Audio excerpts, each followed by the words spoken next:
Bonsoir, à la une de votre édition ce soir en Corrèze, le Jardin du Cœur de Brive. C'est un lieu de culture des légumes mais aussi de réinsertion. En rugby, l'ennemi est sur nos terres. L'Aviron bayonnais s'entraîne en ce moment à Buja.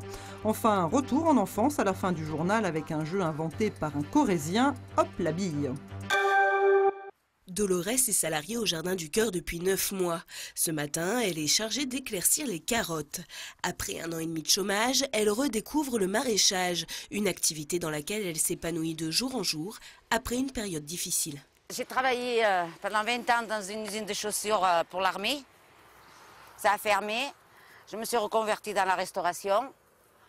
Et puis bon, j'ai eu quelques petits problèmes, donc je faisais des petits travaux à droite et à gauche, qu'à trouver ici, voilà. Et je crois que j'ai trouvé mon milieu, mais bon, ça ne dure pas comme... On ne peut pas dépasser les 4 contrats de 6 mois. 12 salariés travaillent ici 24 heures par semaine, payés au SMIC. Des emplois réservés aux personnes bénéficiant des minima sociaux, une façon pour elles de retrouver une rigueur de travail, d'apprendre un nouveau métier et surtout de se sentir entourées.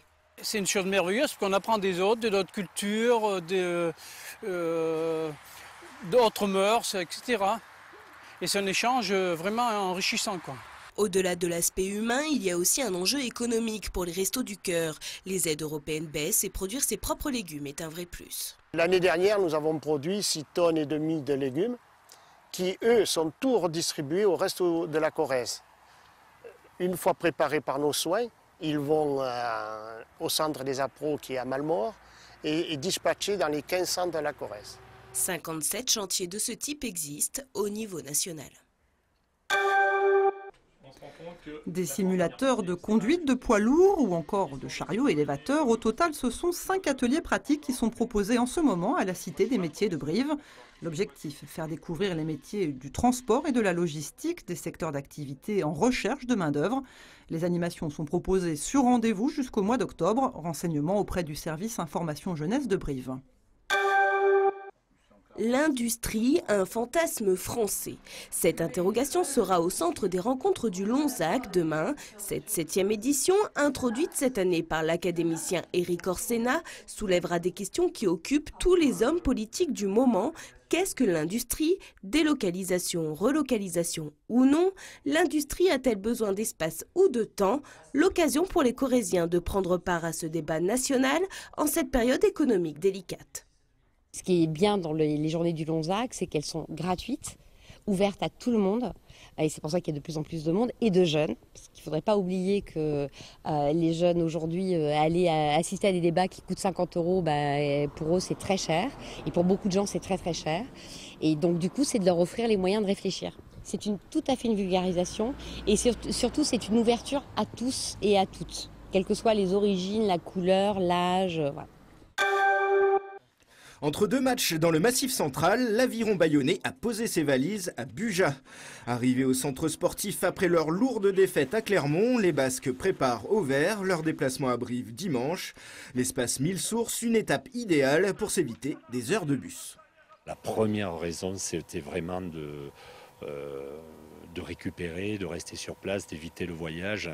Et ensuite, on profite de ça pour passer un moment ensemble, d'avoir du temps pour bosser, d'abord pour récupérer, et puis pour travailler un peu loin de la pression bayonnaise. Et c'est très bien aussi de se retrouver dans ce contexte-là. Brive-Bayonne, un match coché par les 2 équipes qui ont adopté la même stratégie. Faire tourner leur effectif mercredi et tout miser sur cette rencontre au stadium. Un rendez-vous particulier pour les ex-brivistes Mathieu Belli et surtout Scott Spedding. Entre 2 échanges de textos chambreurs avec ses ex-coéquipiers, l'arrière sud-africain, l'un des meilleurs joueurs de ce début de saison, se prépare à une ambiance spéciale. J'ai passé 4 très bonnes années à Brive. J'ai de bons souvenirs de ce club.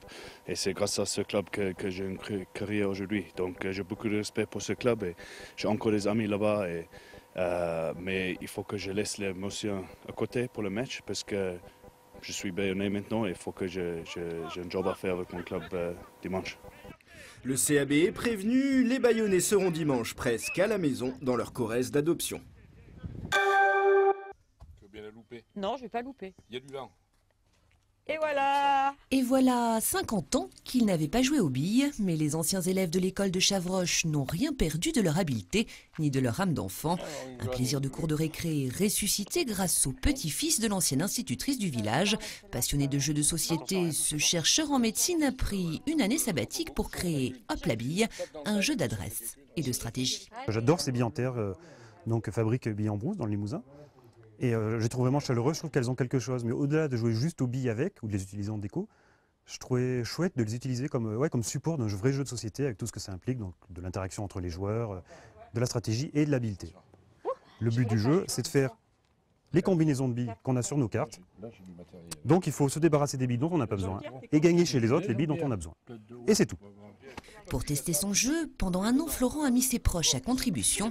Ici Annie, sa maman, devenue experte en pichenette. Tous les gens qui jouent, c'est ça. On voit, ils sont là, ils sont à fond. Puis une partie en entraîne une autre. Et c'est bien. Et pour rester en famille, dimanche, c'est dans l'ancienne école de sa grand-mère que Florent inaugurera son jeu. L'occasion de réunir d'anciens élèves et parmi eux Jean-Pierre, très ému de retrouver dans le grenier son banc d'écolier et le souvenir d'une institutrice juste et dévouée. J'étais orphelin de ma mère. Quelquefois, elle a même remplacé ma mère, hein, je peux vous le dire.